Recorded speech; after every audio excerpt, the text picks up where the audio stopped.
Good morning students.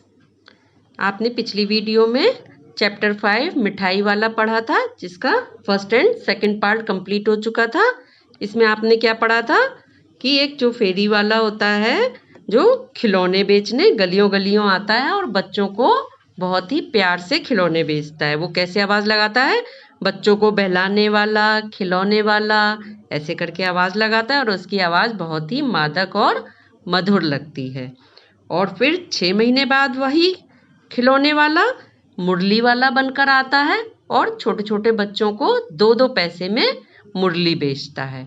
और इस समय भी वह बहुत ही प्यार से आवाज़ लगाता है कि बच्चों को बहलाने वाला, मुरलियाँ वाला, ऐसे करके गलियों में आवाज़ लगाता है और बच्चे बड़े प्यार से उससे मुरलियाँ खरीदते हैं और वो बहुत ही प्यार से बच्चों को मुरलियाँ बेचता है। तो चलिए आगे अब थर्ड सेक्शन पढ़ते हैं इसका। तो आज अपने मकान में बैठी हुई रोहिणी मुरली वाले की सारी बातें सुनती रही। तो रोहिणी कौन थी? चुन्नू मुन्नू की माँ थी।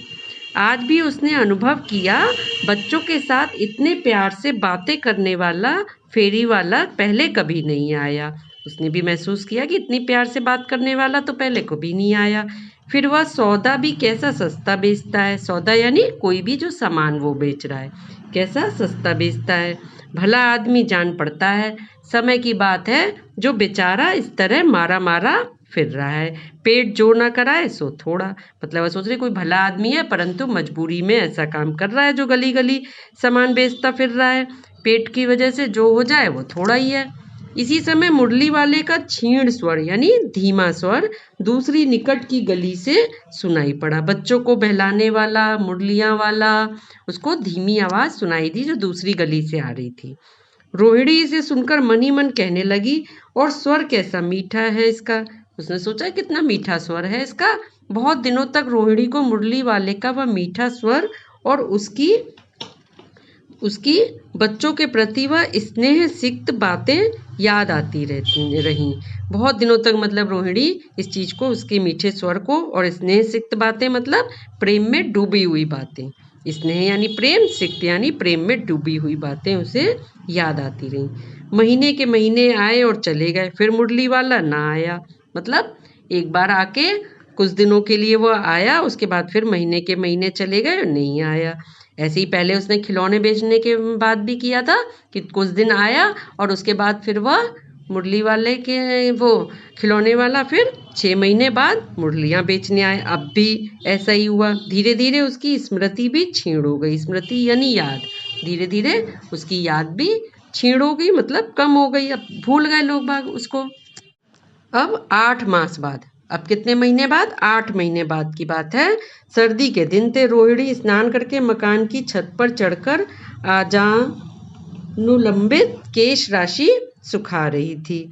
रोहिणी नहाने के बाद मकान की छत पे चढ़ के अजानुलंबित मतलब घुटनों तक लंबे, अजानुलंबित मतलब घुटनों तक लंबे केश राशि सुखा रही थी। इस समय नीचे की गली में सुनाई पड़ा बच्चों को बहलाने वाला, मिठाई वाला। फिर से उसे वह स्वर सुनाई दिया कि बच्चों को बहलाने वाला, मिठाई वाला। अब की बार वह खिलौने वाला क्या बनकर आया था? मिठाई वाला। पहले खिलौने बेचने आया, उसके बाद वह क्या बेचने आया? मुरली। और अब की बार क्या बेचने आया? मिठाई वाला। मिठाई यानी तरह तरह की छोटी छोटी टॉफियाँ, गोलियाँ जो होती हैं वह। मिठाई वाले का स्वर उसके लिए परिचित था। परिचित था यानी कि जाना पहचाना था। झट से रोहिणी नीचे उतर आई। जल्दी से वह नीचे उतर के आई। उस समय उसके पति मकान में नहीं थे। हाँ, उनकी वृद्धा दादी थी। अभी ऊपर पिक्चर में आपको दिखाया मैंने, कौन है? उनकी बच्चों की दादी बैठी हुई हैं। रोहिणी उनके निकट आकर बोली, उनके पास आकर बोली कि दादी, चुन्नू मुन्नू के लिए मिठाई लेनी है, जरा कमरे में चलकर ठहराओ। तो उन्होंने, रोहिणी ने चुन्नू मुन्नू की माँ ने कहा कि उनके लिए मिठाई लेनी है। मैं उधर कैसे जाऊं, कोई आता ना हो। रोहिणी ने कहा कि वो पहले के ज़माने में होता था ना कि औरतें सबके सामने नहीं आती थीं, पर्दे के पीछे से ही बात करती थीं। तो इसलिए उसने कहा कि मैं उधर कैसे जाऊं, कोई आता ना हो, ज़रा हटकर मैं भी चिक की ओट में बैठी रहूँगी। मतलब सामने ना आकर मैं, चिक यानी पर्दा, तो उसकी ओट में बैठी रहूँगी। दादी उठकर कमरे में आकर बोली, ए मिठाई वाले इधर आना। दादी ने मिठाई वाले को आवाज़ लगाई। मिठाई वाला निकट आ गया। बोला, कितनी मिठाई दूँ माँ? पूछने लगा, कितनी मिठाई दूँ माँ? ये नए तरह की मिठाइयाँ हैं, रंग बिरंगी, कुछ कुछ खट्टी, कुछ कुछ मीठी, जायकेदार, बड़ी देर तक मुंह में टिकती हैं। यानी कि वो तरह तरह की टॉफ़ियाँ थी, खट्टी मीठी, तो जिसको आप देर तक मुंह में चूसते रहते हैं ना, इसीलिए जल्दी नहीं घुलती।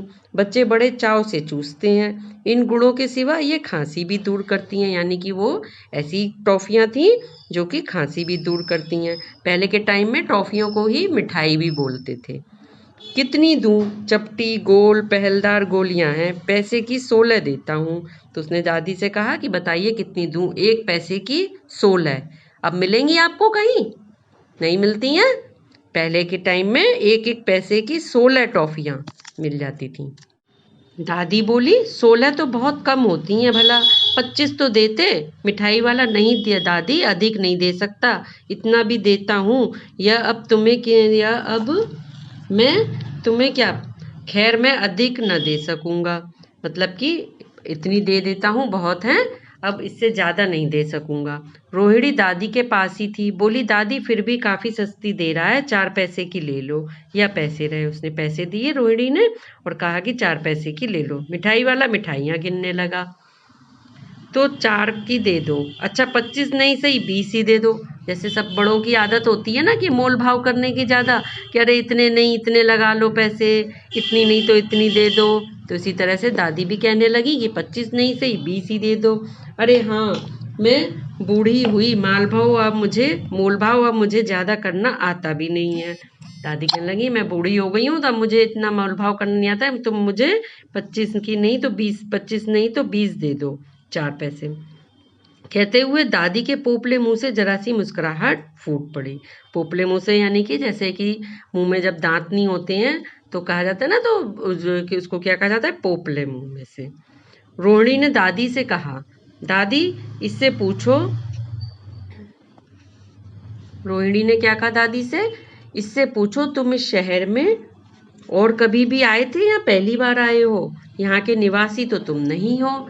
मतलब रोहिणी जानना चाहती थी कि जो पहले खिलौने और मुरली बेचने वाला आता था, क्या ये वही है? तो इसलिए उसने पूछा। दादी ने इस कथन को दोहराने की चेष्टा की ही थी कि मिठाई वाले ने उत्तर दिया। मतलब दादी के कुछ पूछने से पहले ही मिठाई वाले ने कहा, पहली बार नहीं, और भी कई बार आ चुका हूँ।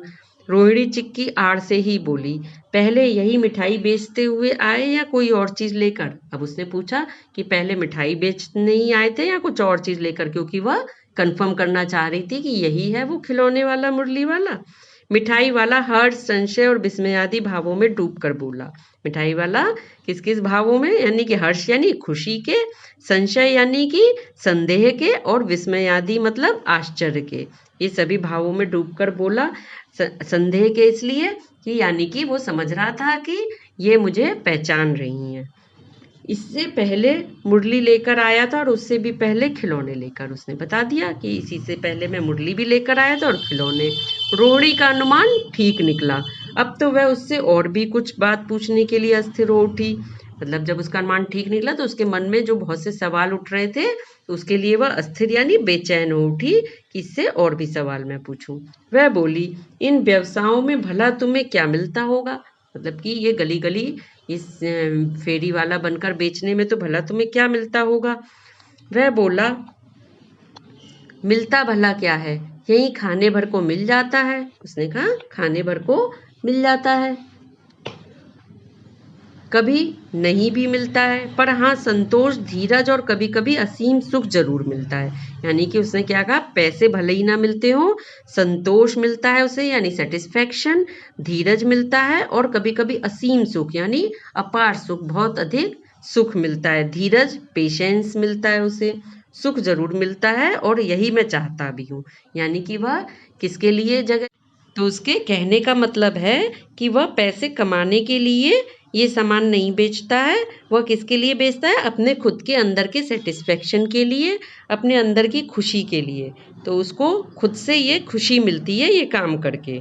तो रोहिणी ने पूछा, सो कैसे, वह भी बताओ। भाई रोहिणी ने जानना चाहा कि ऐसी क्या बात है, वो भी बताओ कि क्यों तुम ये सब काम करने में अंदर से खुशी मिलती है। अब व्यर्थ उन बातों की क्यों चर्चा करूं, उन्हें आप जाने ही दें। तो उसने कहा कि आप बेकार की बातों की चर्चा क्यों करें, आप उसे जाने दो, उन बातों को सुनकर आपको दुखी होगा।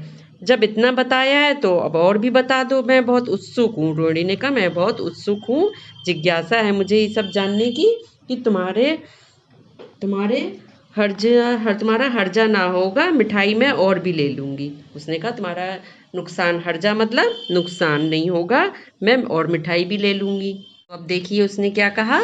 अतिशय गंभीरता के साथ मिठाई वाले ने कहा, मैं भी अपने नगर का एक प्रतिष्ठित आदमी था। अतिशय गंभीरता यानी बहुत अधिक सीरियस होकर उसने कहा कि मिठाई वाले ने कि मैं भी नगर का एक प्रतिष्ठित यानी काफ़ी पैसे वाला अच्छा आदमी था। मकान, व्यवसाय, घर, गाड़ी, घोड़े, नौकर चाकर सभी कुछ था उसके पास, और बहुत अधिक प्रतिष्ठित था मतलब फेमस भी था वो। तो मकान, व्यवसाय, घोड़ा गाड़ी, नौकर चाकर सब कुछ थे। स्त्री थी उसकी यानी उसकी पत्नी थी, छोटे छोटे 2 बच्चे भी थे। मेरा वह सोने का संसार था। सोने का संसार क्यों कह रहा है वो, क्योंकि वह बहुत खुश था अपने बीवी बच्चों के साथ में। वह बाहर संपत्ति का वैभव था, भीतर सांसारिक सुख था। यानी कि बाहर संपत्ति यानी कि उसके पास अपार संपत्ति भी थी तो उसका वैभव भी था, और साथ में भीतर सांसारिक सुख था यानी कि अंदर से वह अपने पत्नी और बच्चों के साथ खुश था, तो वो सांसारिक सुख भी था उसका। स्त्री सुंदरी थी, मेरी प्राण थी। मेरी बीवी भी बहुत सुंदर थी और मेरी प्रिय थी। बच्चे ऐसे सुंदर थे जैसे सोने के सजीव खिलौने, और उसने कहा कि मेरे बच्चे भी इतने सुंदर थे जैसे सोने के खिलौने हो। उनकी अटखेलियों के मारे घर में कोलाहल मचा रहता था। बच्चों की शैतानियों से घर में हमेशा शोर मचा रहता था। समय की गति यानी कि समय के का कहना है कि विधाता की लीला, यानी कि उसके साथ कुछ ऐसा घटा जिसके लिए वह कह रहा है कि भगवान की मर्जी और समय की गति अब कोई नहीं है। अब कुछ ऐसा हुआ उसके साथ कि जिसकी वजह से उसकी स्त्री बच्चे कोई भी नहीं है अब उसके पास। दादी प्राण निकाले नहीं निकले। उसने कहा कि दादी से, कि दादी मतलब कि जब उसके बीवी बच्चे चले गए तो उसने चाह कर भी चाहा कि उसके भी प्राण चले जाएं तो भी प्राण नहीं निकले। ऐसे तो नहीं निकल सकते ना प्राण, जिसका जब समय है तब उसकी मौत हो जाती है।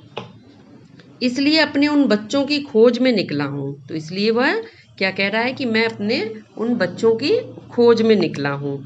वे सब अंत में होंगे तो यहीं कहीं। वो क्या सोच रहा है कि मेरे बच्चे अंत में होंगे तो यहीं कहीं, आखिर कहीं ना कहीं तो जन्मे ही होंगे। उसका कहने का अभिप्राय है कि जब मेरे बच्चे मर गए हैं तो उसके बाद उन्होंने कहीं ना कहीं जन्म तो लिया ही होगा, तो होंगे तो यहीं कहीं पृथ्वी पर। उस तरह रहता, घुल घुल कर मरता। अगर वह अपने बीवी बच्चों के जाने का गम मनाता रहता तो क्या होता, वो घुल घुल कर मरता रहता। इस तरह सुख संतोष के साथ मरूंगा। इस तरह के जीवन तो इस तरह के जीवन में कभी कभी अपने उन बच्चों की एक झलक सी मिल जाती है। ऐसा जान पड़ता है जैसे वे इन्हीं में उछल उछल कर हंस खेल रहे हैं। तो कितनी अच्छी बात है, क्योंकि उसके बीबी और बच्चे खत्म हो गए तो उसको अपने बच्चों की याद आती है। अब अगर उन्हीं बच्चों की वो याद करते करते दुखी होता रहता तो वो खुद भी घुल घुल कर मर जाता। पर उसने क्या रास्ता अपनाया कि वह दूसरे बच्चों को खुशी बांटने के लिए उनको खिलौने, मिठाई, मुरली ये चीज़ें बेचता। बच्चे खुशी खुशी उछल उछल कर हंसते खेलते, तो उसी में ही उन्हें ऐसा लगता कि मानो कि उसके बच्चे हंस खेल रहे हैं। कितनी सुंदर बात है। पैसों की कमी थोड़े ही है, उसको पैसों की कमी तो नहीं है। आपकी दया से पैसे तो काफ़ी हैं, जो नहीं है इस तरह उसी को पा जाता हूँ। मतलब कहने का तात्पर्य है कि उसके पास पैसे तो बहुत हैं, परंतु क्या चीज़ नहीं है उसके पास, बच्चों की कमी महसूस हो रही है। तो उसकी बच्चों की जो खुशी होती है बच्चों को देखकर, वह उसके पास नहीं है। तो वो उस खुशी को पाने के लिए ही क्या करता है, गलियों गलियों में घूमकर बच्चों को खिलौने बांटता है, कभी किसी को फ्री में भी दे देता है, और इसीलिए वह इतने कम पैसों में बेचता है जिससे कि बच्चे आसानी से ले लें और वह उनकी खुशियों में ही स्वयं को खुश महसूस करता है। रोहिणी ने अब मिठाई वाले की और देखा। उसकी आंखें आंसुओं से तर हैं। रोहिणी की आंखों में आंसू आ गए। इसी समय चुन्नू मुन्नू आ गए। रोहिणी से लिपटकर उसका आंचल पकड़कर बोले, अम्मा मिठाई। वो अपनी माँ से क्या कहने लगे बच्चे, अम्मा मिठाई। मुझसे लो, यह कहकर तत्काल कागज की 2 पुड़ियाँ मिठाइयों से भरी मिठाई वाले ने चुन्नू मुन्नू को दे दी। तुरंत मिठाई वाले ने 2 पुड़ियाँ टॉफियों की किसको दे दी? चुन्नू मुन्नू को दे दी। रोहिणी ने भीतर से पैसे फेंक दिए। अब रोहिणी भी जो सब ये बातें उससे कर रही थी, वो कहाँ से कर रही थी? पर्दे की ओट से। तो उसने भीतर से ही पैसे फेंक दिए। मिठाई वाले ने पेटी उठाई और कहा, अब इस बार ये पैसे नहीं लूंगा। उसने पैसे लेने से मना कर दिया। दादी बोली, अरे अरे नाना, अपने पैसे लिए जा भाई। तब तक आगे फिर सुनाई पड़ा उसी प्रकार मादक मृदुल स्वर में बच्चों को बहलाने वाला मिठाई वाला, मतलब वो या कहते हुए आगे बढ़ गया कि बच्चों को बहलाने वाला मिठाई वाला। यह कहानी किसकी लिखी हुई है? भगवती प्रसाद वाजपेयी जी की। किसकी है? भगवती प्रसाद वाजपेयी जी की। तो आपको अच्छी लगी यह कहानी? तो इस कहानी से हमें क्या शिक्षा मिलती है कि अगर हमें किसी बात की कमी है, किसी बात का गम है, तो यह नहीं कि हम उस चीज़ का गम मनाते रहें अंदर ही अंदर, या अपनी कमी को महसूस करते रहें कि ये चीज़ हमारे पास नहीं है, इस चीज़ का हम दुख मनाते रहें, बल्कि उसकी जगह हमें अपनी खुशी दूसरी चीज़ में तलाशनी चाहिए कि हम अपनी इस कमी को या अपनी इस दुख को किस तरीके से दूर कर सकते हैं, या दूसरों की खुशी में ही अपने आप को खुश महसूस कर लें। ठीक, तो आगे इसकी एक्सरसाइज वगैरह करेंगे। Okay, bye bye.